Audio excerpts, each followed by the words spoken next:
My Etsy store grew in 2025. It started off kind of slow and then it really picked up in Q4. Hey, if we haven't met yet, I'm Phoenix and I'm the Tattooed Piano Teacher. I am a Teachers Pay Teachers digital product seller turned Etsy seller. I added on the Etsy store selling the same products that I sell on TBT in 2024. It was actually January 1st, 2024. And so 2025 was truly my second year selling on Etsy. I'm going to share my numbers with you month to month, my year total, and also talk a little bit about Etsy ads. Stick around to the end of this video. I'll let you know if I think Etsy is worth it if you are a Teachers Pay Teachers seller.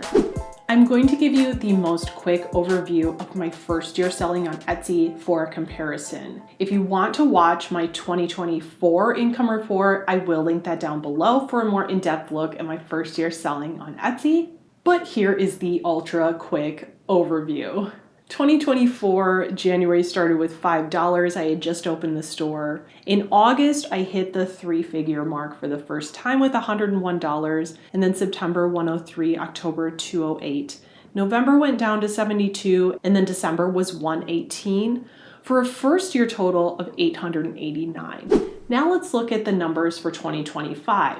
Things get a little more complicated when I look at my Etsy dashboard because now I am using Etsy ads. So I'm going to be subtracting how much I spent on ads to give you the true total that I actually took home. In January, subtracting the $30 I spent on ads, I made $125. In February, subtracting the $48 for ads, I made $157. In March, $42 on ads, and I brought in $112.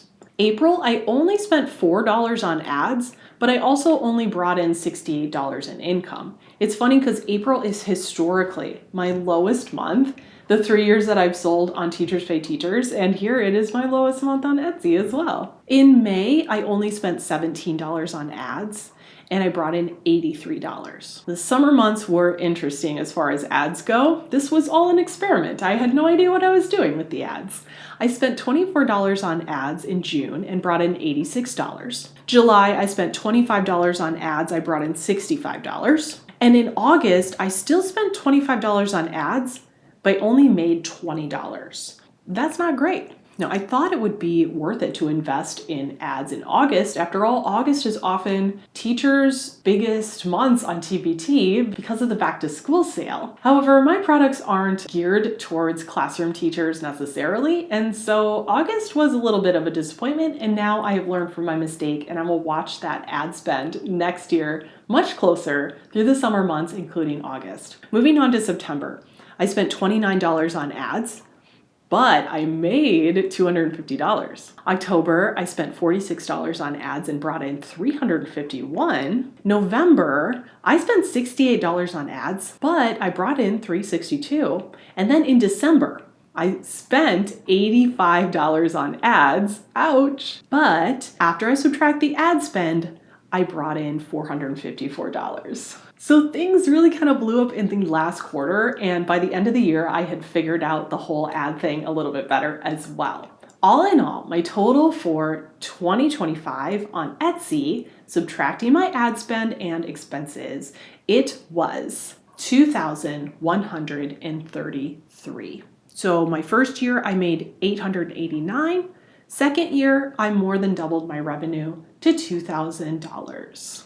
So if you are a digital product seller considering adding Etsy to your list of platforms, is it worth it? In my case, yes, it is turned out to be worth it. As you can see from last year's numbers, I didn't make a ton at first, but I did make something right away. And on a very competitive and huge platform like Etsy, that's pretty good. And after bringing in those $2,000 this year and figuring out ads a little better, I have big hopes for Etsy. I don't think it's ever going to match my Teachers Pay Teachers income, but considering I'm not making different products for Etsy, I'm just making different listings for the same products, I definitely would say it's worth it.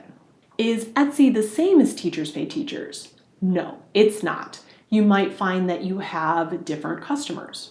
You have to use different discount codes. You have to bundle differently. You have to do sales differently. Your titles and descriptions have to be optimized differently. And the seasons where things sell and the products that sell might be different on Etsy as well.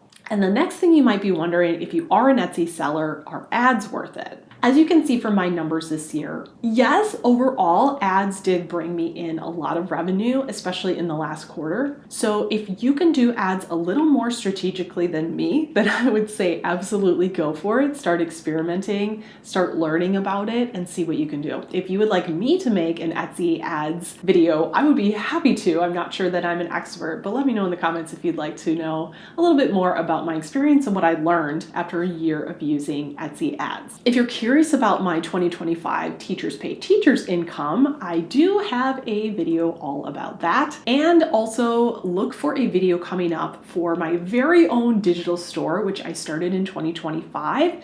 Selling the same products that I have on Teachers Pay Teachers and Etsy, and how that went in the first year if you're considering opening your own store in addition to selling on these platforms. Then that video will compare my own store, how it did, versus Etsy versus TPT. So that will be coming out soon, and when it does, I will link that down below. And finally, before you go, I have a new channel. It's called TPT Seller Tips, although it will also include Etsy tips and your own website tips as well. Be sure to subscribe down below, because this channel right here, The Tattooed Piano Teacher, is going to be piano teacher content only. And I'm going to be moving all of my digital product selling information over to the new channel at some point in 2026. I want to make sure you don't miss that transition. So subscribe today and you'll see those videos pop up on your feed, hopefully, once that channel actually goes live with some fresh content. So I'll see you over on the Teachers Pay Teachers income report or another video very soon. Thanks so much for watching.